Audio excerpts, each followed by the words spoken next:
What is up, guys, and welcome back to another video. I know I haven't made one in a long time, busy with school and stuff, but once again thinking about getting back into it, as I seem to do periodically.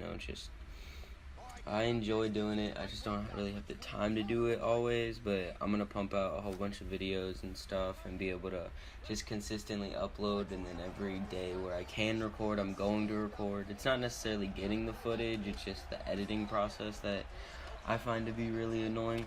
But welcome back to another video. As you guys can see, it's a new type of video. I've been getting really into MMA and UFC, stuff like that. So we're going to be doing UFC news, probably weekly. We're going to be doing like a little video on it. And as you guys probably know, UFC 229, that was a huge event. Conor versus Khabib, Ferguson Pettis, the Ferguson Pettis fight, in my opinion, was the fight of the night. We'll start off on like the beginning of the main card, because Derek Lewis, I don't know who fought first, I don't even remember. It was Michelle Waterson versus Felice Herrig. Michelle Waterson won, and then Dominic Reyes won. I don't know if he won right after, but he won on the main card too. And then Derek Lewis, 20 seconds left, knocks out Volkov, and now he is fighting against Daniel Cormier in UFC 230. They're going to be the main event, and Dustin Poirier got hurt, and so him and Nate Diaz are off the co-main, so I don't know what's going to happen to that card, but I know Derek Lewis, Daniel Cormier is a big fight. Like, that's Daniel Cormier not fighting Brock is interesting. Everyone expected him to fight Brock. But, yeah, that's crazy. I think Cormier wins. As Derek Lewis said, he doesn't have the gas tank to compete in a heavyweight bout. But, he said that at the end of his fight, he's like, I don't have the cardio to do this. But then he takes the fight immediately in a month. Less than a month. Or no, a little over a month before the fight. So I don't know how he's going to fix those it's impossible to fix those cardio issues.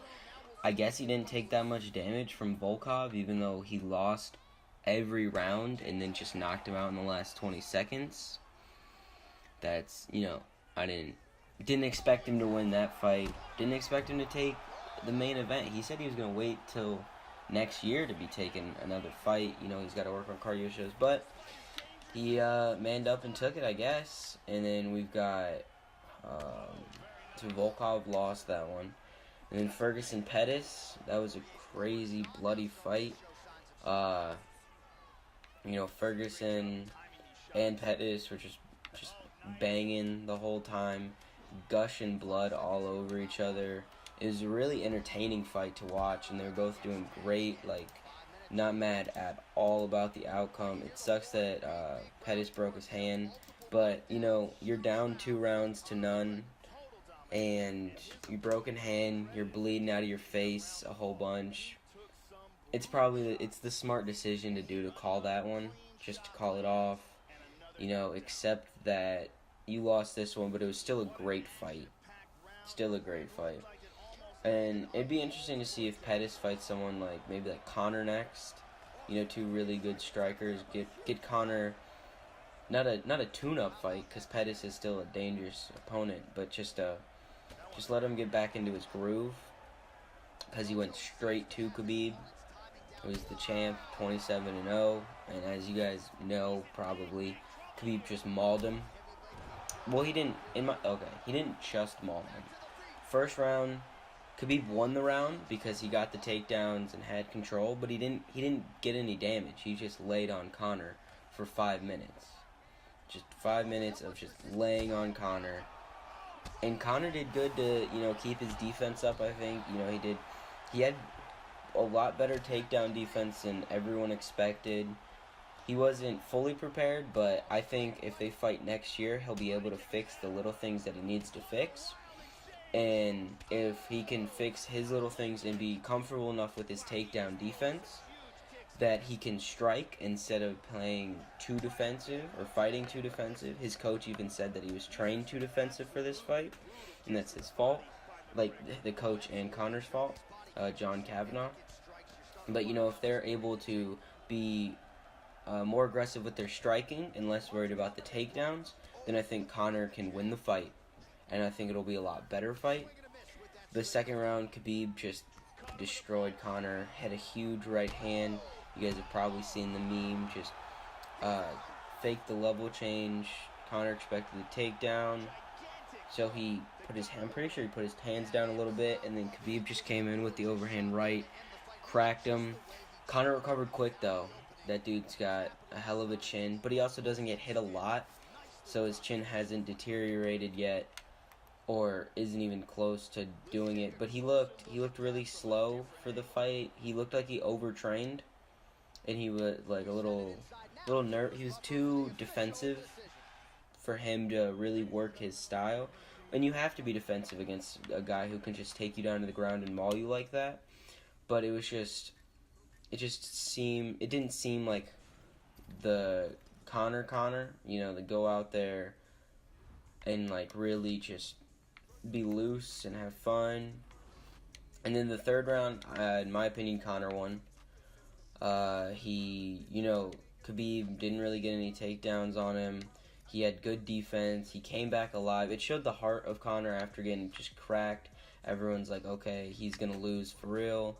Like, it's kind of over. But then he comes back, fights back, does a great job in that round.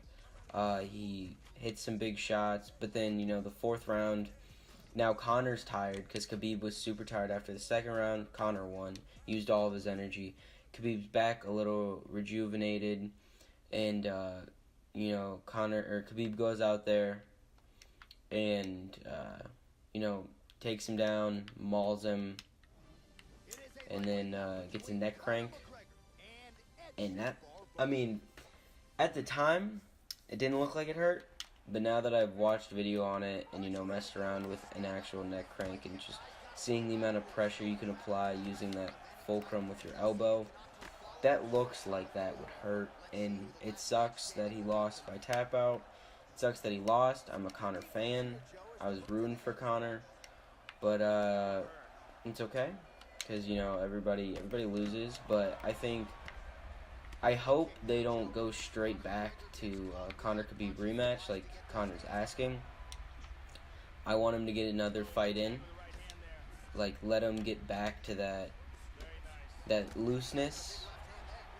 And then let Khabib fight Tony for the title, and then Conor and Khabib can fight again, or Conor and Tony fight if Tony wins, because Tony's the biggest threat for Khabib, always has been, always will be, unless there's some, just new spark plug that comes out of nowhere. But in my opinion, Tony's the biggest competition for Khabib. And then we've got John Jones versus Gustafsson in UFC 232. I'm pretty sure, 232. That's going to be a crazy fight. I'm excited for that. John Jones is a beast. He's had some unfortunate drug testing things. He claimed that he didn't. He got caught for cocaine a couple times. And I don't know what he got caught for most recently. But, he's failed a couple drug tests. But Gustafsson's the person who's given him the biggest challenge. He's the person who went out there and was like, oh, you think you're just gonna knock everybody out like you did to DC?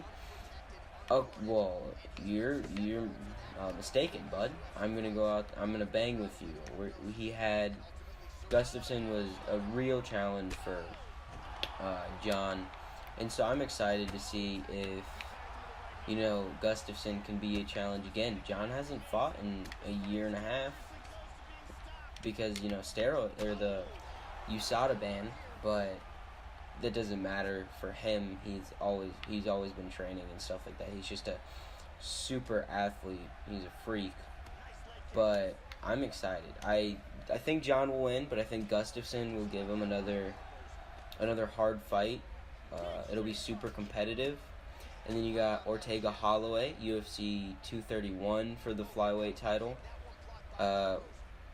and also the John Jones Gustafson ones for the light heavyweight title. As soon as the fight starts, DC will get stripped. I like how they're doing that, just in case one of them doesn't make weight. Then they can't. Then they're like, oh, DC, you got stripped. What are we gonna do from here? Do we give it back to him? Like, you know what I'm saying? But I really like that fight. And then you got, oh, my dogs are just gonna bark away.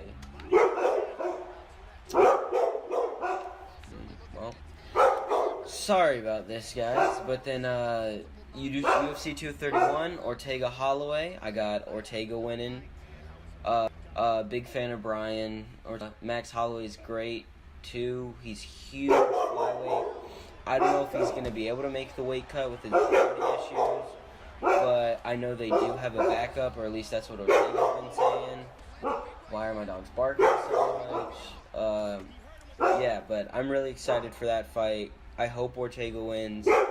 One of my favorite fighters, him, Conor. Two of my favorites. I hope Conor fights someone like Pettis, maybe Jose Aldo again, or not Jose Aldo again. That'd be another cool fight. Even Diaz 3. If Conor's okay, he joins that card against Diaz or something. That would be a crazy fight. But Conor just got mauled, or for the most part mauled, and he needs to, take some time off, work back into the groove of things. That ring rust did get to him. And then I wonder what's going to happen between Cejudo and Dillashaw. But we're about to hit the 11:45 mark. Thank you guys so much for watching. If you enjoyed this video, let me know. Leave a comment and a like down below. And I will see you guys next